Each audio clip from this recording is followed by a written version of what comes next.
Saturday turned into Super Sunday, and just before 6 o'clock this morning, the Guam Election Commission completed tabulations at Election Central in Mangilao.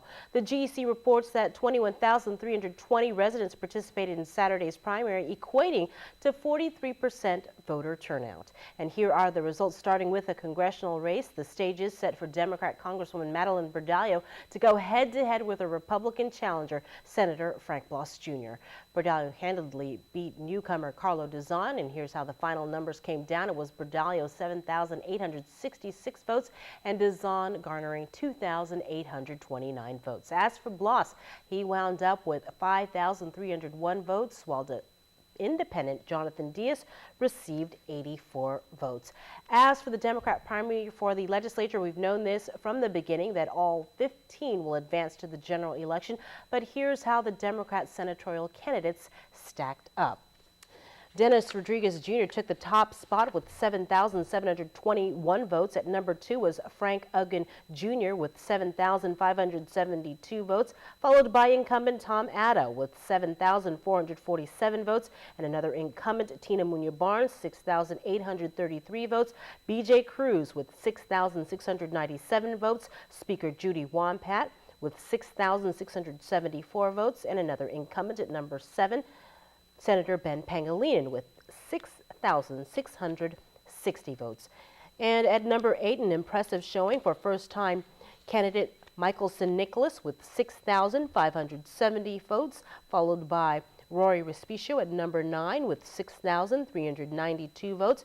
At number 10, Guam Education Board's Joe San Agustin with 6,382 votes, followed by incumbent Adolfo Palacios with 6,306 votes. At number 12, incumbent Judy Guthers with 6,175 votes. And number 13, Leabeth Nahalawa with 5,401 votes. At number 14, Gary Gumatauta with 4,911 votes. And at number 15, Benedicto Tovis with 4,442 votes. Again, all 15 head to the general election. Now, those 15 senators will face off with the top 15 Republicans. Let's take a look at how those numbers stacked up. The top vote getter on the Republican slate was Tommy Morrison with 5,175 votes, followed by Mike Limtiaco, another newcomer, with 5,012 votes. Tony Atta, an incumbent, at number 3 with 4,979 votes, and incumbent Chris Duenas at number 4 with 4,763 votes. At number 5 was Mana Silva Tyron with 4,553 votes. At number 6 was Brant McCready with 4,516 votes, followed by incumbent Aline Yamashita at number 7 with 4,421 votes. Roland Bloss is at number 8 with 3,944 votes. Adonis Manjola from DYA at number 9 with 3,890 votes. Incumbent Sam Mabini at number 10 with 3,579 votes. At number 11, Michelle Titano with 3,553 votes. At number 12, Javier Atalig with 3,196 votes.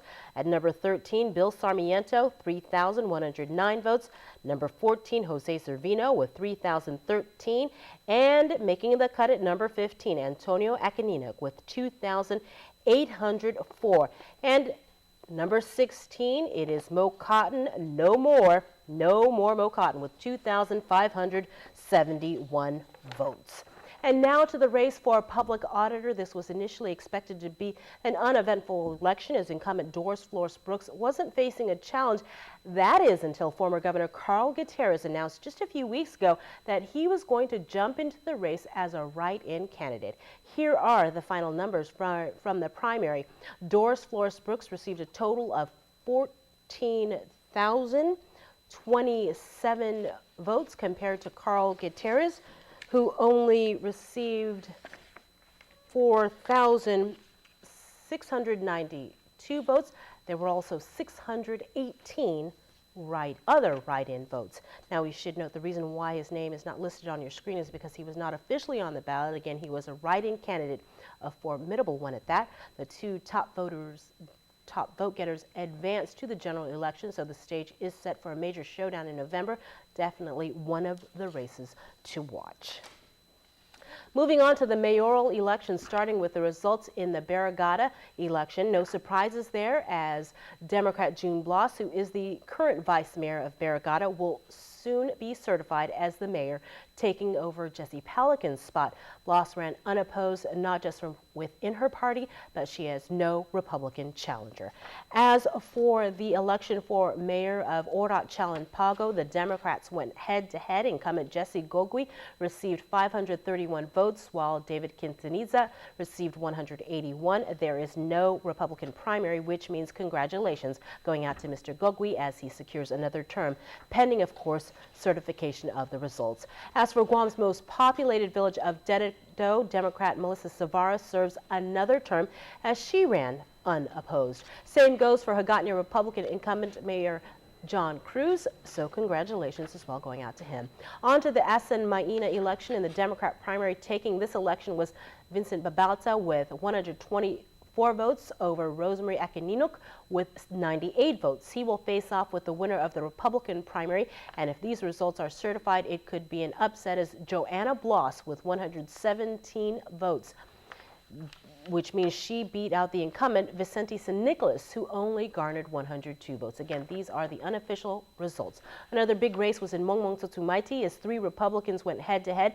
The winner, however, was incumbent Andrew Villagomez with 340 votes over Antonio Cruz with 114 and Tito Castro with 95. There were no Democrat challengers, which means it's another term for Mr. Villagomez as the MTM mayor.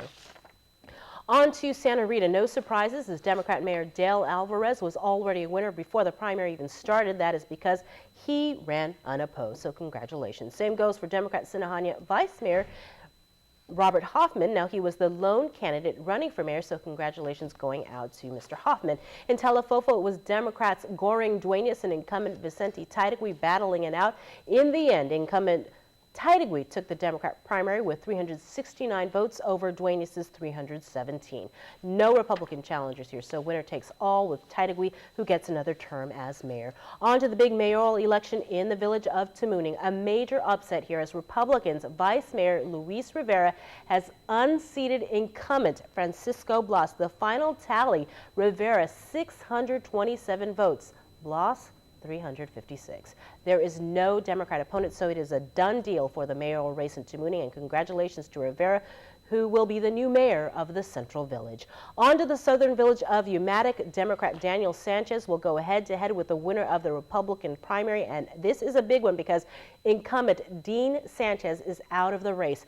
Johnny Kanata not only beat out the incumbent mayor, but also beat out Gilbert Uggan. So in November, Sanchez and Kanata will go head-to-head.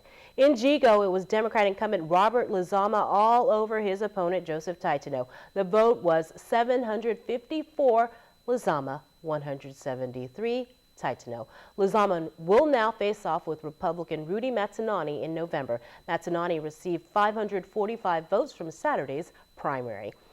In Georgia, the winner of the Democrat primary is incumbent Jose Terlahi. He is the incumbent who beat out his opponent, Josefa Rosario. Terlahi will now go up against the winner of the Republican primary, Ken Joe Atta. On to the vice mayoral elections. The match is set in the village of Agate. Democrat Derek Baza Hills will go up against Republican incumbent Augustin Quintanilla in November. And in Barrigada, there were no Republicans running, so Democrat Vice Mayor candidate Jesse Bautista takes it with 478 votes over May Faring's 282.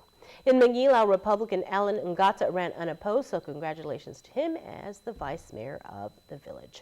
In the race for Sinajana vice mayor, 3 Democrats were vying for that job, but it was Rudy Iriarte who was the top vote getter, securing 361 votes over Cynthia Eclavea's 174 and Manuel Duenas' 142 votes. Since there are no Republican challengers, the new vice mayor of Sinajana will be Iriarte pending certification. And finally, in the village of Tamuning, it is Republican Ken Santos with 496 votes over Rudolfo Borja's 340. No Democrat opponent, so congratulations to Ken Santos. Once again, all the results are not certified yet, so they remain unofficial. Now, a total again of 21,375 votes were cast during Saturday's primary. Of that number, 11,594 voted Democrat, 7,279 Republican, 90 independent, and there were a total of 2,369 spoiled ballots as a result of crossover votes. The Guam Election Commission Board will meet Monday at 2 in the afternoon to certify the results from Saturday's primary. Stay tuned. Up next, we'll hear